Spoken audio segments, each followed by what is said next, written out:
Hi all, this is Fundamentals in 5 minutes, where I take a topic relevant to business owners and challenge myself to summarize it in 5 minutes or less. Today's video is all about sales velocity. We'll discuss what it is, how it works, and why it's important. And with all that said, let's get into it. So what is sales velocity? Sales velocity is a measurement of how fast a company is making money.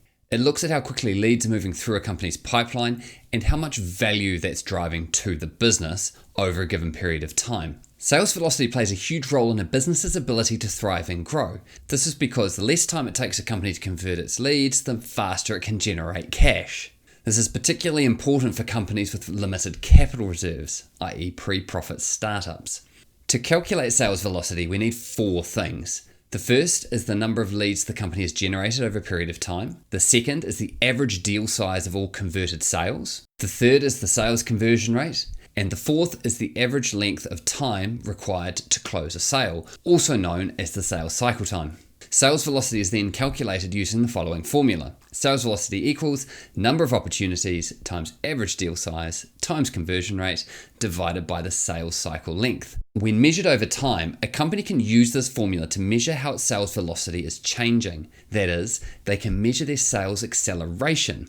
It's important for a company to understand both their sales velocity and acceleration, as both have an impact on cash flow. In particular, a company may have what appears to be a good sales velocity, but if the velocity is decelerating or getting smaller over time, this would need to be addressed. Next, the sales velocity formula provides a company with a map of how to improve its sales velocity. In short, a company can either increase the number of sales opportunities they have, improve their average deal value, improve conversion rates, or reduce the sales cycle time. All of these will individually increase the sales velocity figure, as will any combination of the above, when proportions are correctly managed.